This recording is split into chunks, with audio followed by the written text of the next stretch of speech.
Salut à tous. Ça y est, au fond là-bas, le local phytosanitaire est terminé.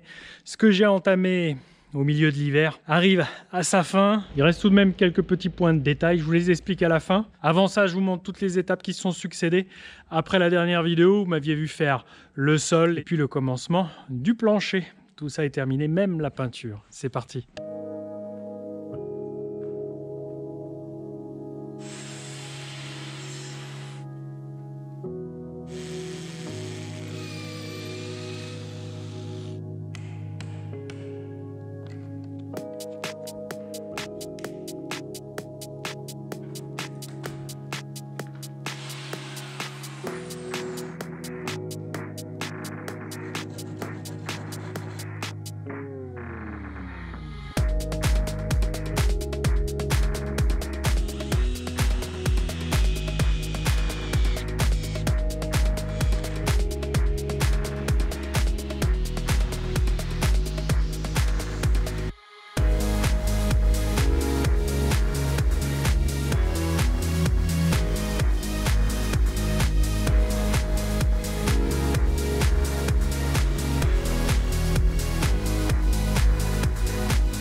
C'est fermé des 4 côtés, même sur le dessus, c'est isolé.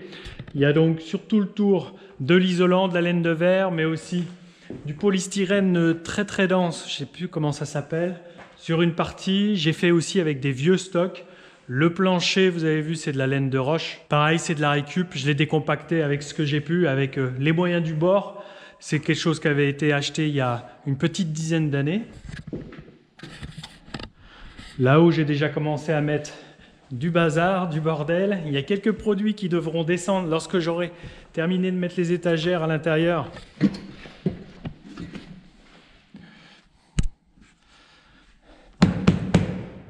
Vous voyez, on est en OSB de 18 d'épaisseur, c'est tout à fait suffisant. Entre chaque panne, entre chaque bastin, j'ai à peine 50 cm. Ça ne plie pas du tout sous mon poids. Donc là, il y a un petit peu de semence, de la semence de couvert. J'ai une hauteur sous plafond, on peut dire, tout à fait suffisante. Voilà, je peux stocker dans le fond. Il y a à peu près 20 mètres carrés de plancher. J'en ai utilisé qu'une toute petite partie. J'ai vraiment de quoi faire. J'ai gardé l'IPN apparent ici. Toutes ces parties-là exposées, je ne vais pas les peindre. J'y mettrai sûrement des étagères, accrocher des outils, on verra.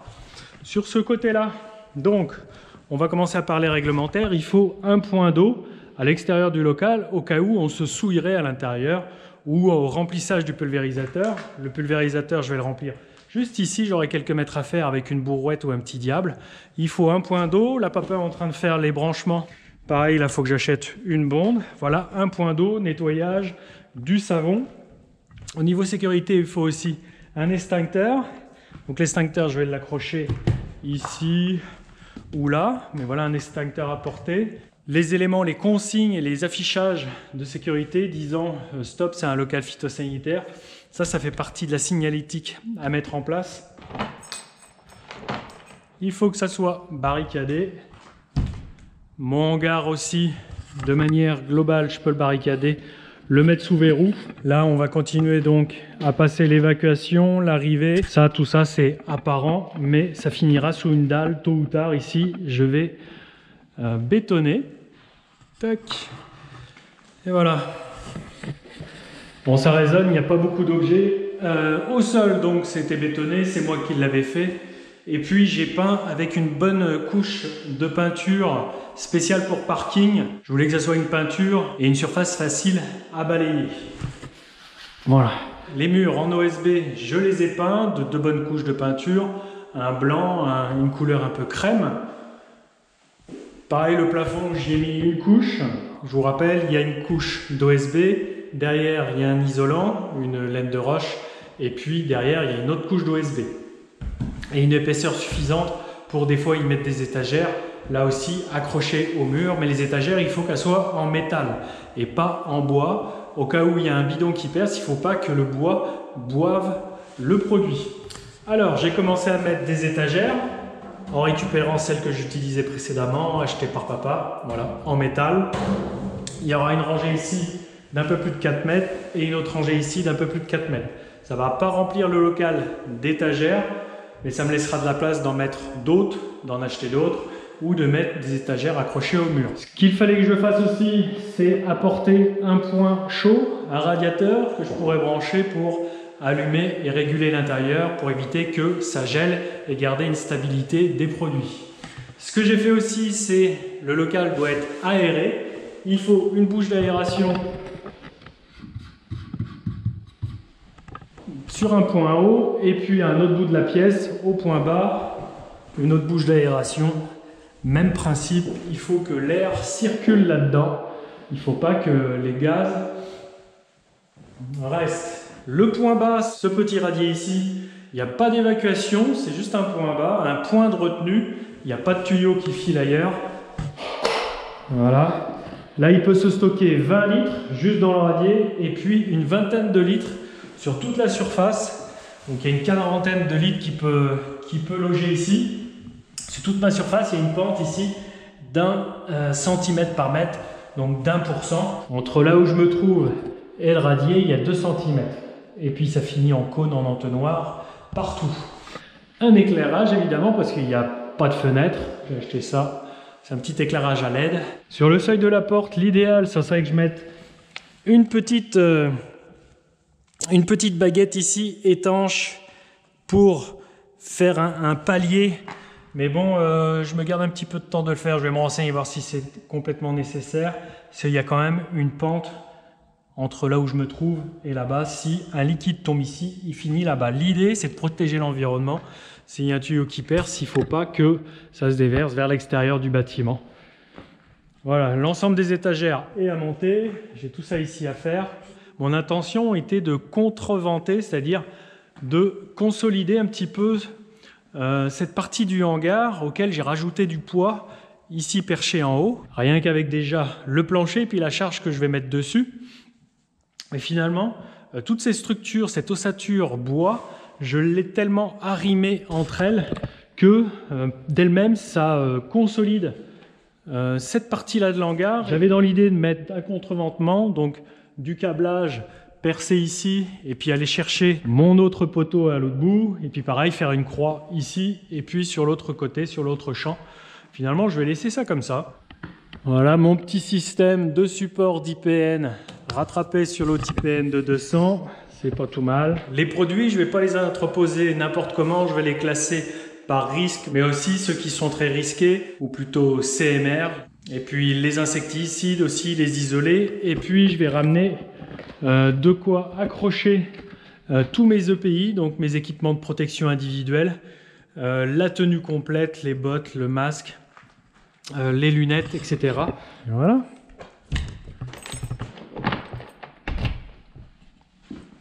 Il y en a pour un petit tarif quand même. Les IPN, on va dire la ferraille, aux alentours de 400-500 €, et tous les OSB, pas loin des 1000 € si je ne me trompe pas. Et puis la peinture aussi, il y a quelques couches. Et puis la peinture au sol en polyuréthane, c'est assez cher. C'est solide, mais c'est assez cher. Donc c'est un ensemble qui m'a coûté peut-être 2000-2500 €. Il en existe d'étouffés, des containers, là aussi c'est quelques milliers d'euros. Mais j'ai fait le choix de le faire moi-même, j'y ai quand même gagné quelque chose. J'y ai passé du temps, c'est un moment de l'année durant l'hiver où on peut s'attaquer à ces choses-là, entretenir le bâtiment, on a toujours fait ça. Et je crois que si on ne faisait pas toutes ces petites tâches, toutes ces choses que papa a construit tout seul, de ses mains, avec parfois un coup de main, des amis, mais aussi la famille, moi-même, eh bien on ne serait pas là aujourd'hui. C'est vrai qu'il faut toucher un petit peu à tout pour pouvoir sortir la tête de l'eau et que ça ne nous coûte pas un bras. On ne peut malheureusement pas faire appel à tous les artisans et tous les corps de métier que l'on devrait solliciter.